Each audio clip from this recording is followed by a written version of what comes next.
Ready to play ball. I love it. Well, you know, when you get up, when most people go to sleep, sometimes it feels like you're working in the twilight zone, and sometimes it even looks that way. Here are some of American morning's wackiest moments, intentional and unintentional, of 2008.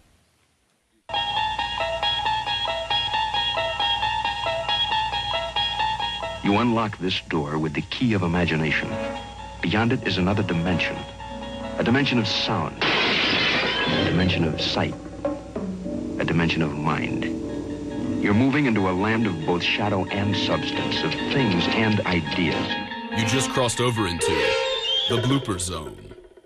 We're back on This American Morning, Thursday, the 13th of March, and more breaking news to tell you about. Good morning, Karen. Good morning, John.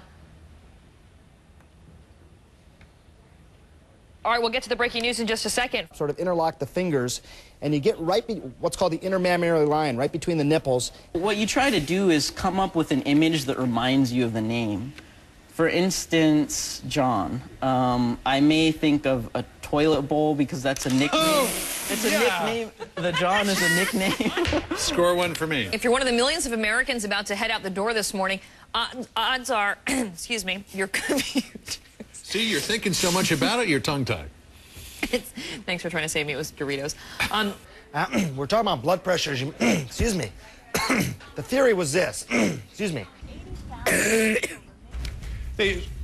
Pardon me. Trouble at American Airlines as well. They've had to, excuse me, cancel close to 600 flights. You all right? Yes. You sure? Today. Jerry Willis joins us now. What's the Senate come up with? Because there's a lot of negotiating back and forth on this whole Well, thing. they promised, pardon me, they promised and they finally delivered. Pardon me, John. We all right? Should we come back to you? Can you come back to me? We'll come back to you. No problem. Pardon me. Can you come back to me? We'll come back to you. No problem. Oh, well, recovering.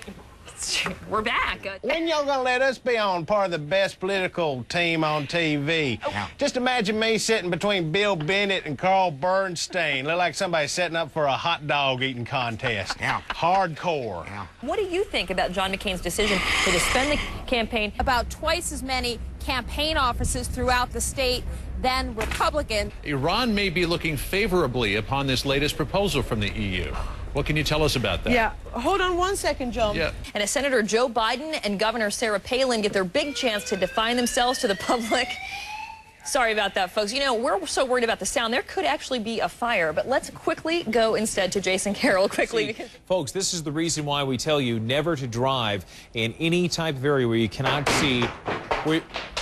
Pardon me, folks. This is There you go. I know who likes chocolate. Our Zane Virgie loves chocolate. One of our main contestants. Oh, nice melons behind you there. Whoa! Whoops, I'm sorry. Was that a purple light? Was that an HR? Hello, Zane Virgie. Zane Virgie, the most melons in the morning. Great to see you. This is the only time we've seen 5 major hurricanes in consecutive months. July, what's the next one, John? Help me out. August. Thank you. Good morning, Karen. Good early morning to you. And yes, we want to look at the balance of power now. It is safe to say that Democrats have done very well on election night, but the American people haven't exactly given them the keys to the castle. He won big in the state of Virginia. Mark Warner, the former governor there, campaigned in places in that state when he ran for governor that Democrats don't normally venture into. But Mark Warner very much victorious there in the state of Virginia. This is usually our legal analyst and our business guru. Now they're shaking it like a Polaroid. Look at Sonny. Oh, my. There's just something about Allie that's taking it to a different level. This is one of the more memorable segments I think I've This ever is done why in bald American men Morning. should not dance on live television. Just come here, Petey. Give the little hula hoop real quickly here. This is our floor director. He's going to show us how it's done. Give us a hula hoop. Louder. Hit the nickel, hit the dime, hit the quarter. That's how we roll on American Morning. Thanks for joining us this morning. He does this carving by hand, and that's a gorgeous one as well. The first one was the New York skyline, and it said American Morning. Oh, my goodness. Oh, my goodness. Uncle Fester. This is unbelievable. That's our stage manager, Petey. I always knew he bore a striking resemblance to Uncle Fester, but now it's been confirmed. We're so busy watching it. Oh, that's hilarious. I got hats off to everyone who put that together because it was so rare that we ever had a blooper. I'm surprised they could find those. Yeah, you get the impression. Long and hard. It certainly doesn't happen every minute. Right, exactly. That's why we have 4.5 more minutes to show you in the second installment in the next hour of American Morning. Wow. All right, a little bit more coffee and we're ready to go. 52 minutes after the hour.